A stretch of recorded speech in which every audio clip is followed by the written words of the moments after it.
Good morning, everyone. Welcome to More York Moment. My name's Tony Hernandez, and I'll be sharing with you viewers and our York network group here about framework of well-being and happiness.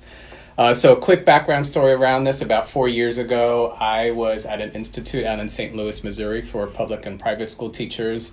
And I was really sort of in a dark moment in my life and really not knowing what I wanted to do next in my career path. And one of the presenters talked about this framework to all of us, and it really was the opening of starting to kind of course correct my own mental well-being. And so I brought a book today. The framework is based on Martin Seligman's work in this book called Flourish, A Visionary New Understanding of Happiness and Well-Being. And what struck me about this was he talks about 5 components, or I like to call them ingredients. So today I'm going to be just giving you the base of this theory in the analogy of a recipe, all right? And so you may have recipes back at home or know someone in your family that really likes to cook something really special, and they have written down all the necessary ingredients to make that particular dish happen. And so in this framework, there are 5 key ingredients in really thinking about how you want to have a better sense of what I call fulfillment. You know, there's this distinction between happiness or feeling happy, which is just a fly by the moment emotion, but fulfillment is sort of the constant, no matter what happens in your life. You know, we always will have peak and valley moments in our life. And having that sense of fulfillment is really what guides you through both the happy moments and some of the, I would say, dip moments in your life. And so you're probably wondering what those 5 ingredients are, right? So I'm going to tell you about those. The first 2 are the main ones. Let me just pull up my notes here real quick. So when you're thinking about what these 5 ingredients are, what's important to know are these 2 key elements. One is that each one of us, because of our own lived experiences, define those specific ingredients. All right? Only you and you alone know what makes you feel, a sense of fulfillment, and that your lived experiences guide how you dictate those particular ingredients. So that's one. The other is that you also measure and decide the sustainability of those habits, you and you alone. All right. So with that being said, when you're thinking about creating your key 5 ingredients, these are the 5 that Martin talked about. So, and he has an acronym called PERMA. So PERMA. The first one, P, stands for positive emotion. And so as you think about aspects of your life and what sort of kind of brings you in a lighter mood or a sense of happiness, what are activities, events, exercises, or things that you do in your life that instantaneously sort of lift you up? So that's the first key ingredient, is positive emotion. So just sort of think in your mind, like, what are things in your life that sort of really just kind of bring you, again, sort of unabashed, immediate sense of happiness or joy. And it could be anything, walking your dog, going to a salsa dance, going out to a movie, whatever it may be, and sort of just think about where in your body that sort of increased sense of happiness occurs. The second one is E. That's the second ingredient, and E stands for engagement. So whatever those activities, things that you incorporate into your life, there's this idea that when you're engaged in that specific activity, then all the worries, the thought loops in your mind that occur start to melt away. The sense of time starts to melt away. So there's this other concept of being in flow. When you're in that phenomenon, then you're in that state of engagement. And the interesting thing about engagement is that you only realize it sort of after the fact, like after you've done the particular practice that you're in that helps you feel fulfilled. You go back and be like, man, that was really fun, or I enjoyed doing that, I want to do it again. That's when you know you've been in flow. And again, this is another critical ingredient. So the first 2, positive emotion and engagement, are really the first 2 key ingredients you want to hone in on in your own personal recipe of well-being and happiness. And once you kind of attach onto those, then you can start, again, leveraging those in your life. So for example, for me, one practice that I do is journal writing. And so that's been a key practice for me in feeling like I write out in my journal for myself regularly, like what I've accomplished for the day. And I do that right before I go to bed. And the reason that I do that is it puts me in a calmer state before I go to bed. And that really just like, I don't have trouble falling asleep. And so incorporating that practice, that's been a helpful, way to hone in on those two key ingredients. Sometimes it only takes me 5 minutes to journal write. Sometimes it takes me a half an hour, but I don't really know that because I'm in that state of flow when I'm doing it. It's always sort of after the fact. I'm like, man, that took that long, or wow, that was really short. But again, the sense of calmness that I have after the fact really lets me know that I've really put into those two key ingredients. Any questions thus far from the group here at the table about those two? Do you go back and read your journal then? Sometimes I do, yeah. Sometimes I do. All right, so the next one, which is really important, and again, you define these as well, are relationships.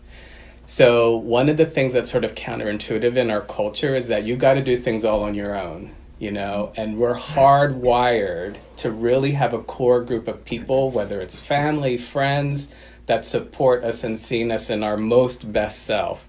And so there's this really cool quote from the book that Seligman writes that really kind of like nails this key ingredient, is that other people are the best antidote to the downs of life and the single most reliable up.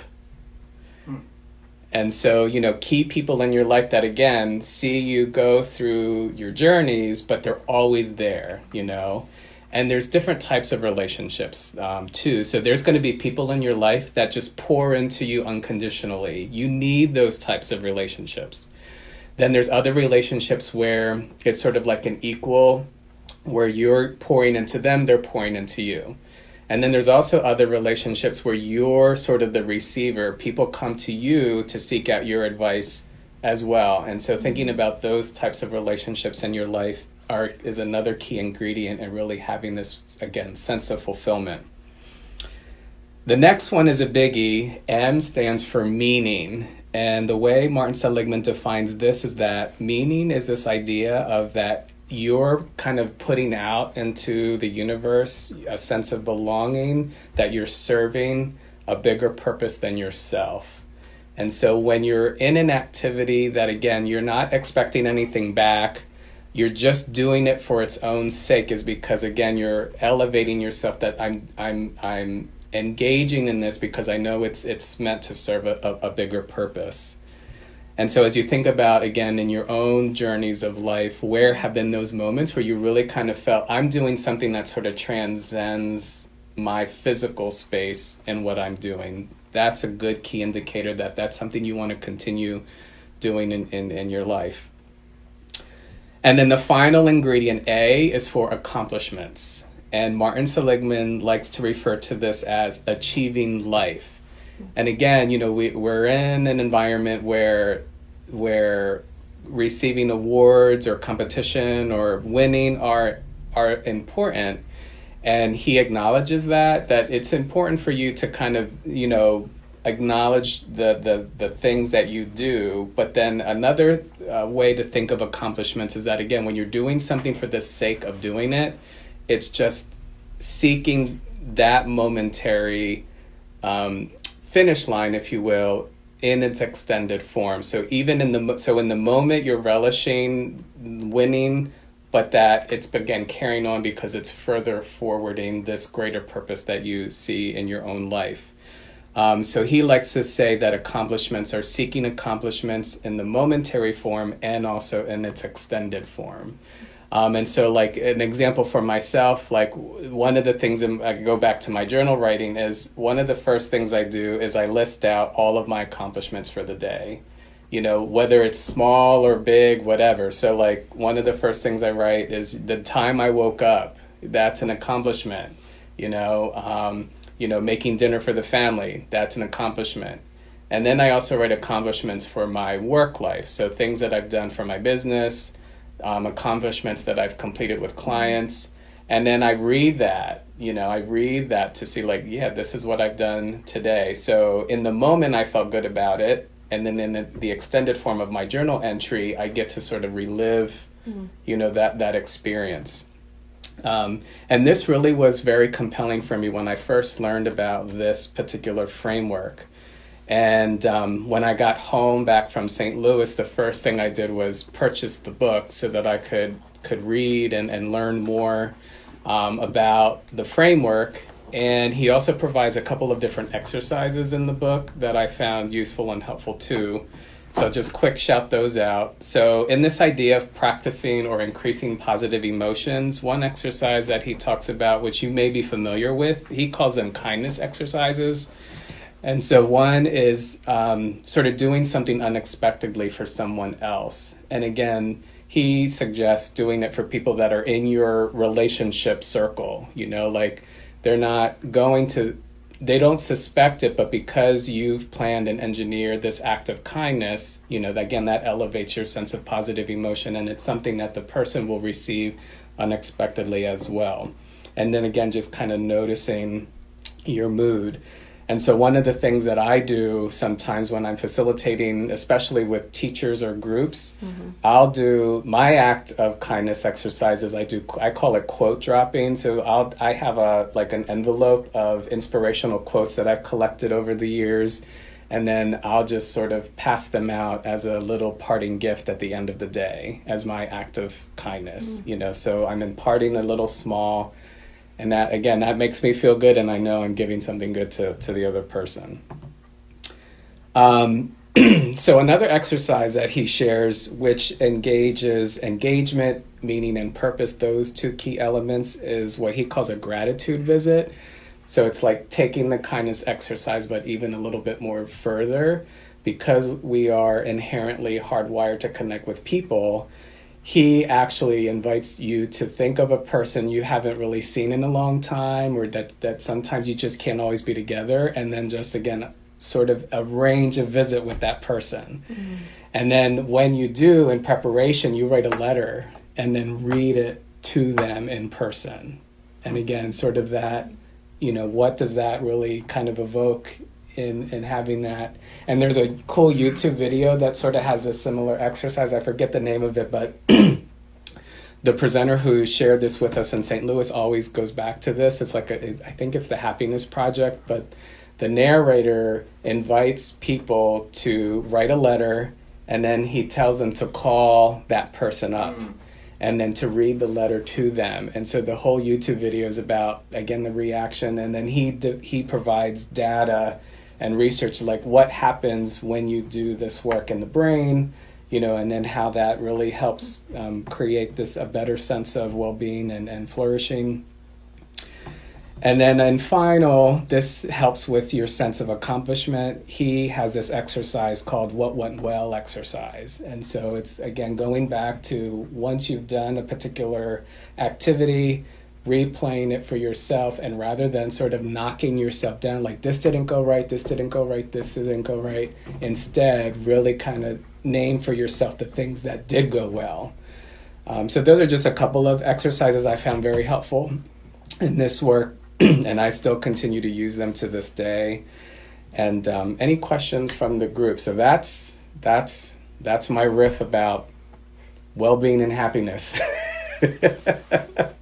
When you talk about writing a letter, yes, what is there a specific topic you should focus on, or just whatever you would want to say to them? So we actually did this recently when I was back in St. Louis for the Equity Exchange, and it's picking a person that maybe you haven't been with, and you really just want to give an opportunity to thank them about something they've done for you. Okay. And that was the context of the letter writing. And so there was one participant who had a person in mind and called them and got their voicemail. So then she asked, when you get this, please try to call me back. If not, then when I call again, I'm going to read the letter to you. So that's what ended up happening.